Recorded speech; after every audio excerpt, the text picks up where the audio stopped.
Hi, my name's Drew and welcome to another review roundup video. This time it's all from Netflix. I'll be talking about 3 shows actually in this case. 2 of them are not even the first series, and the third one is a very limited series. If you want to jump ahead to any of them, you can find it down the bar below or in the comments. We'll have the timestamps. You can just jump forward if you want to see one in particular. What I'll be talking about today is the 2nd season of The Witcher. Then we have the 4th season of Cobra Kai and Midnight Mass, which is a limited series, which is a sort of standalone story. I haven't talked about The Witcher before on the channel. I had seen the 1st season when it came out. I loved it very, very, very much, including the now famous song, of course, Toss a Coin to Your Witcher. This 1st season I thought was actually rather confusing. We've got a lot of time jumps, etc. So it still worked interestingly, I suppose, just because the character of Geralt of Rivia is just riveting enough, interesting enough to keep you going, to keep you interested. I do feel that they improved a lot in the 2nd season. Now there's still a lot of the political stuff going on between kingdoms, etc. that I found rather confusing because we're jumping back and forth between places, and if you're just watching it very casually, I felt that it's not quite as easy to follow where are we now and who wants what. At the same time, I didn't really mind though. It's like, yeah, just keep going, it's fine, it just drives the story, I suppose. I just wasn't that interested in it. What I did like was us seeing a lot more of The Witcher in the sense of the monsters that he fights, and I really love the design and just how they were made. But also we get to see other Witchers, we see them in their stronghold and how they interact with each other. I loved all those things, really enjoyed that quite a lot. And I liked the story that we saw there, with Ciri in particular and her developing her new powers. She, at the same time, I will mention that the actress Freya Allen, I believe that in the whole show until now, she gets to do the most acting wise, and I do feel she is kind of also the standout actor in a way because of that. But yes, I mean, Henry Cavill as the Witcher, excellently cast, of course, and massive guy, but also I just love his demeanour, how he goes around, just has these short swear words, to address situations or size or whatever it is. I think he's just such a likeable character. I have not played the games or read the books, so the only thing I do know is the series. I think it's fine. I love that they're going to continue. I'm very happy that we got reunited with Jaskier, although he did not, unfortunately, produce quite a hit single like he did with the 1st season. I'm still very happy to see him here. One thing in terms of characters that I really didn't like was Yennefer in this season. She's lost her powers, which is actually something quite interesting, but just her whole storyline, it didn't really interest me a lot, I will say that. So I do hope that going forward she will at least become more interesting in that sense, because I really didn't like her character in this season. But maybe that's part of the journey, maybe they will redeem her in the next one. Then we've got the 4th series of Cobra Kai. I covered not only all 3 previous seasons of Cobra Kai, but the first 2 Karate Kid films on the channel.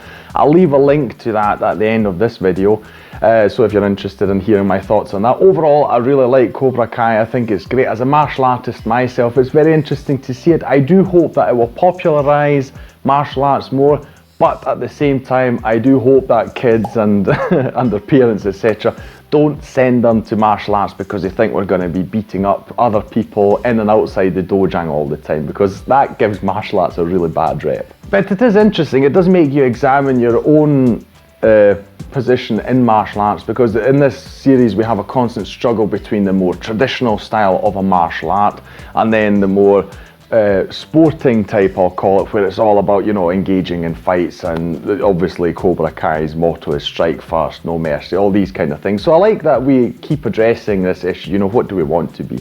And I myself, think it's not quite as clear cut, so you can't go one or the other way, and the mix of both would actually be the best approach. So this series we actually have the 2 main characters. We've got Daniel LaRusso, played by Ralph Macchio, and then you've got Johnny Lawrence, played by William Zabka. They actually joined forces, after what happened in the previous seasons. I won't spoil what exactly happened, but they join up, and so we have these 2 opposing views, and we see how they try and get along with each other and how it works and doesn't work and all these kind of things. It's quite interesting. I like that they toned down, because if you remember I said about the last season, the 3rd one, that it's just too much where these teenagers, they whenever they meet, they just start, you know, engaging in fights, etc. It just got too much. So that is definitely toned down here. I do like that. What is amazing is we've got even more characters. I don't think all of them were necessary, but the show still manages to find a very good balance of everyone in it. And the actors are great. I will say though that I feel that Ralph Macchio is the weakest link acting wise, because he just seems very wooden. I don't know, it's like, I like the guy, but I feel that he should still work on his acting, you know, even though he's been an actor for a long time. It's just, I don't know, it feels, there's just something a bit off about him. He doesn't seem as natural in his role as everyone else does. One important thing about this series that you should mention is we've got the return of Thomas Ian Griffith, who plays Terry Silver. He's from the third Karate Kid film, which I haven't seen.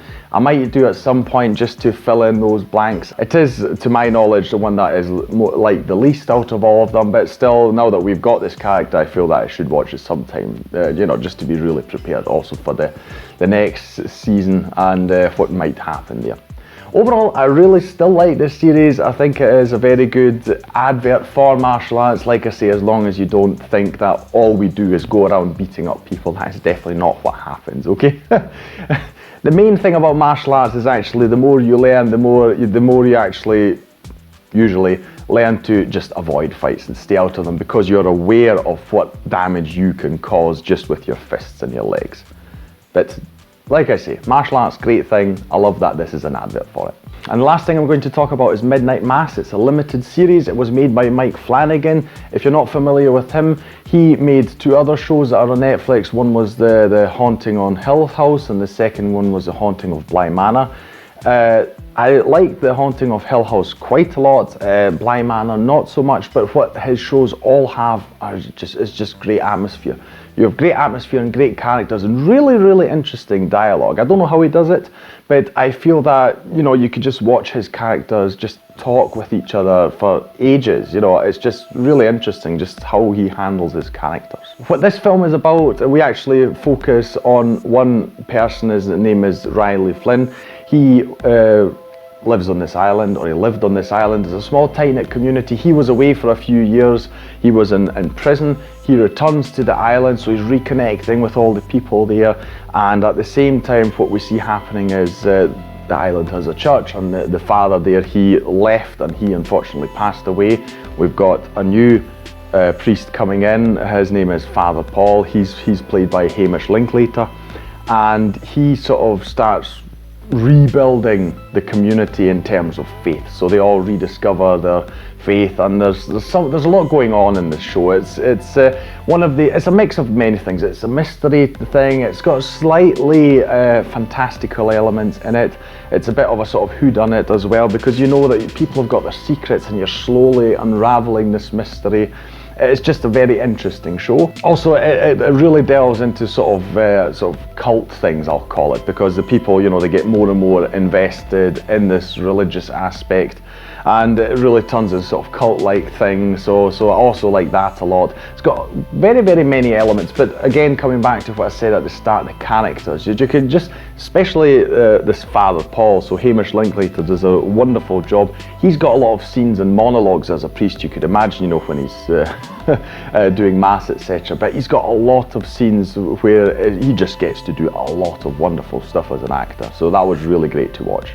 Now, Midnight Mass is a show that I feel does what I love the best about a good show is it gets better with every episode you're watching. So just like a few weeks ago when I talked about Watchmen, this is quite much in the same way. With every episode that follows, you have a feeling that this show just keeps getting better and better. It starts off rather slow.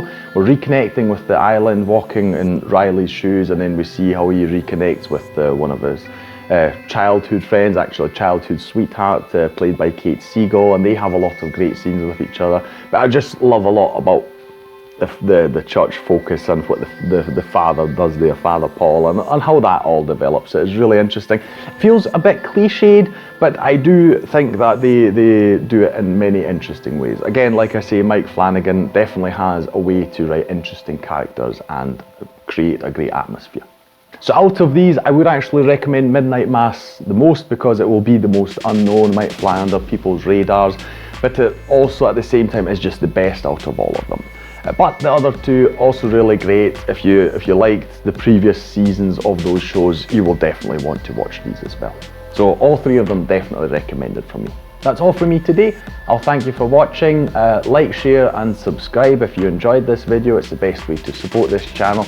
Leave comments down below about any of these shows, and if there are any others that you would recommend that I watch. I do hope that I'll be getting to more other Netflix things. At the moment it seems very Netflix heavy, I know.